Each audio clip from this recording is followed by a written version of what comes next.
At 4 in the morning on May 27, 2025, a 55-year-old man stepped onto the summit of Everest for the 31st time. Every single attempt on this mountain carries a baseline 1% chance of death. Calculated across 31 separate climbs, the cumulative mortality risk hits 26%. The arithmetic is brutal. 1 in 4 people who do what he has done should not be coming home. So, how is he still alive? There is only one man on the planet this question applies to. His medical exams show a cardiovascular system that looks like it never left sea level. He has no record of chronic lung damage, no documented cardiac deterioration, no measurable signs that 3 decades inside the death zone have cost him anything the instruments can detect. Statistically, he should not exist. His name is Kami Rita Sherpa.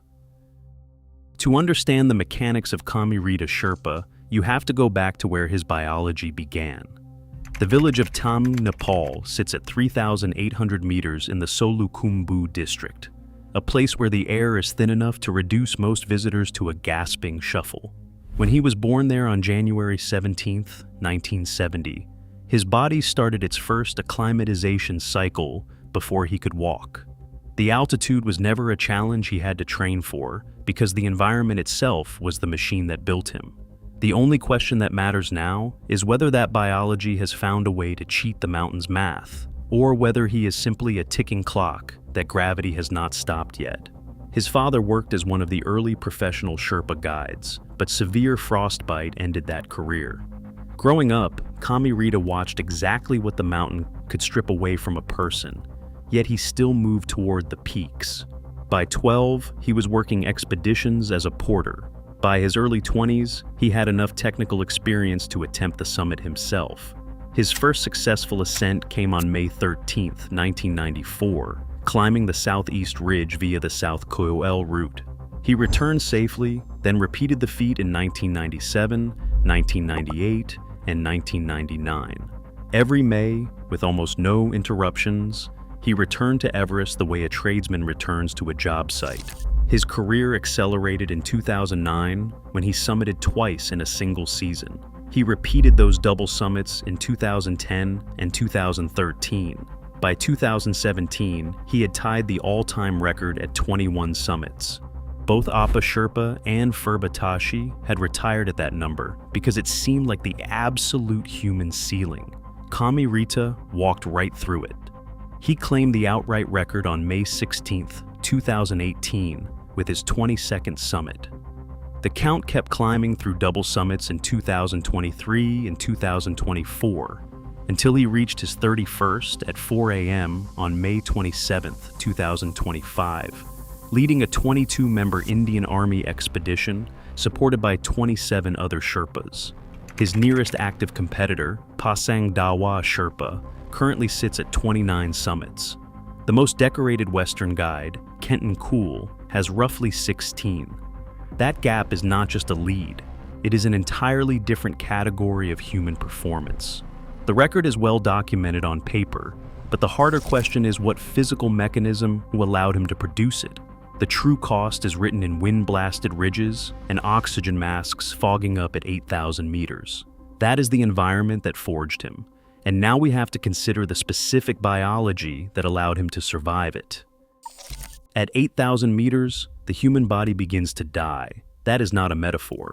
Oxygen pressure drops to 1/3 of sea level, triggering a systemic collapse. Brain cells fail, muscles stop responding, the body consumes its own tissue for fuel. Climbers call this the death zone because human life there has a strictly regulated expiration date. Kami Rita Sherpa has spent portions of 31 separate years surviving inside that deadline. Part of the explanation sits at the cellular level. Research from Cambridge University found that Sherpa mitochondria, the structures that convert oxygen into energy, work more efficiently under extreme stress than lowlander mitochondria. They extract more power from less fuel and produce fewer harmful byproducts. The cellular waste that causes fatigue and organ stress accumulates far slower in a Sherpa's body. That invisible edge translates directly into a higher probability of survival above 8,000 meters. Sherpas also carry specific genetic variants, like the EPAS1 gene, which changes how the body reacts to low oxygen. In most people, high altitude triggers a massive overproduction of red blood cells. The blood thickens into a sludge, clotting easily and spiking the risk of stroke or pulmonary embolism. Sherpa genetics suppress that overreaction. The blood stays fluid and the oxygen keeps moving. Sherpas also carry higher concentrations of nitric oxide in their blood, a molecule that dilates vessels and speeds oxygen delivery to muscle tissue. And while lowlander climbers see a critical energy molecule called phosphocreatine deplete under stress, research showed Sherpa subjects' levels actually increased during extended high-altitude exposure. Their muscles adapted upward while lowlander systems collapsed. The contrast becomes forensic when you place two bodies at the same altitude at the same moment. Take a world-class marathon runner from London. At 8,000 meters, their red blood cell count is surging out of control, thickening the blood into a slow, clot-prone sludge. Their heart is physically enlarging, straining to push that thickened blood through vessels that are struggling to stay dilated. Cerebral blood flow is dropping. Decision-making speed is falling. Their muscles are accumulating lactic acid faster than their system can clear it. And phosphocreatine, the molecule that fuels rapid muscle contractions, is depleting towards zero. Meanwhile, their fingertips are going numb as peripheral circulation shuts down to protect core organ function. That London marathoner, in peak physical condition by every sea level metric, is being systematically dismantled by the altitude. Now, place Kami Rita at the same point on the same ridge. His blood stays fluid, his vessels stay dilated, his phosphocreatine levels, according to the Cambridge research, are not depleting under stress. They are increasing. His body is not fighting the altitude, it is operating within it. One body is running a war it was never equipped to win. The other is simply at the office. Kami Rita puts it plainly. He was born in the Himalayas. The altitude is not a foreign environment. For him, thin air is the baseline. But that biological baseline does not fully explain 31 summits. Other Sherpas share the same genetic advantages. None come close to his numbers. No medical exam has documented chronic damage to his heart or lungs after 3 decades of exposure. That absence of wear is a data point all on its own. The biology provided the foundation, but a superior engine is useless without a driver who knows how to manage it. That genetic advantage does not make him invincible. It gives him a wider margin of error than any lowlander will ever have. What he built on top of that margin is a different story entirely. Genetics loaded the weapon, but Kami Rita pulls the trigger using a system he can actually control. Every decision in that system is built to use every inch of that biological margin before the mountain can close it. The system is the difference. The process starts with acclimatization, beginning weeks earlier than most climbers consider necessary. He arrives at Everest Base Camp in early April, performs multiple rotations through the higher camps, and climbs more vertical feet than the clients he guides because he leads the elite rope fixing team. By the time the May weather window opens, his body has already visited the high camps and returned several times. The death zone is still lethal, but he enters it as prepared as a human being can be. Before we look at the route strategy, we have to look at the one piece of equipment that sits at the center of every survival decision above 8,000 meters, the oxygen regulator. Most commercial climbers set their regulators to 2 liters per minute. That flow rate keeps the body functional, but places it inside a narrow margin. At 2 liters, a standard bottle lasts roughly 8 hours. The math works on paper, but it assumes no delays, no unexpected route conditions, no time lost waiting for a fixed rope to clear. 2 liters is a survival calculation, not a performance calculation. Kami Rita runs his flow at 2 to 4 liters per minute, depending on altitude and exertion, and he starts supplemental oxygen earlier than most, at Camp 3, well before the body is signaling distress. The logic is forensic. By the time your body is telling you it needs more oxygen at altitude, the cognitive decline has already started. The warning system is the last thing to go, which means by the time you feel the urgency, your judgment is already compromised. Kami Rita starts the flow before that window even opens. He burns through oxygen faster, which means he carries more, which means he moves heavier loads. That trade-off is the entire point. The extra weight costs him energy. The extra oxygen protects his brain and his margins. He has decided, across 31 climbs, that protecting the brain is always worth the wait. He also refuses to improvise. Throughout his career, Kami Rita has stuck almost exclusively to the southeast ridge. The South Col route first opened in 1953. It is the most documented and supported path on the mountain, offering the highest statistical chance of survival. Other climbers chase novelty.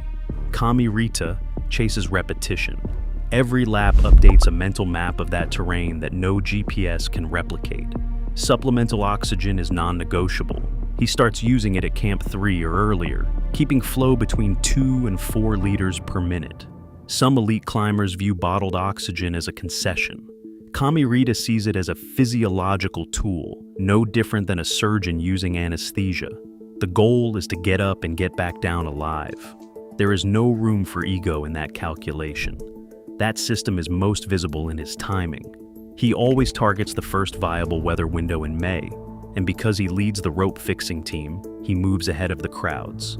In May 2019, he summited on the 15th and again on the 21st. One day later, a traffic jam of hundreds formed on the narrow summit ridge. Several people died that day, trapped in the death zone longer than their oxygen tanks could last. On May 22nd, the line stopped moving at 8,500 meters. People stood still for hours as their life support ran out. They did not die from a storm or a fall. They died because they were forced to wait. Kami Rita was already back at base camp before the bottleneck even formed. Avoiding that queue was not luck. It was the product of a psychological trait most elite climbers never fully develop: the ability to say no to the mountain before the mountain says no to them. In 1995, the summit sat roughly 300 meters above him, close enough that most climbers would push. The weather was deteriorating in a pattern he had seen before. His oxygen was holding, but the data coming off the mountain said the window was closing. He turned around and walked down. That single decision is arguably more impressive than any of his 31 successful summits, because it proves the system holds even when every human instinct is screaming upward. He descended, went home, and came back the next year.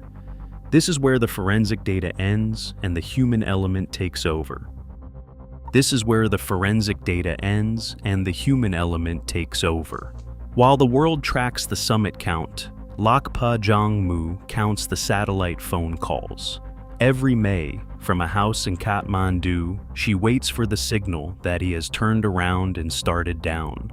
Not the summit confirmation, the descent confirmation.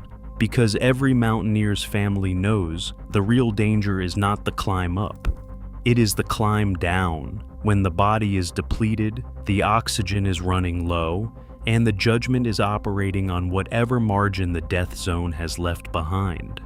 She has asked him to stop. He has said he wants to climb until he is 60. That gap between what she is asking and what he is planning is not a negotiation.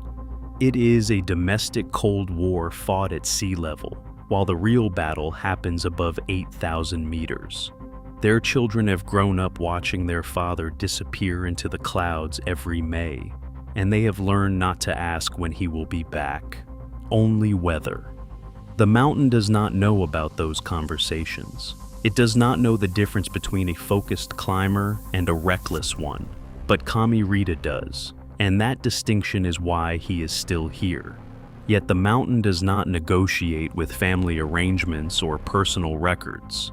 It operates on a different set of rules entirely, the cold physics of the death zone, where cumulative risk simply compounds.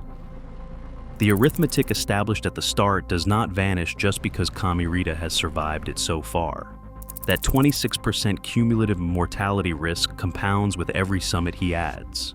5 more climbs pushes the probability of surviving 36 total attempts below 20%.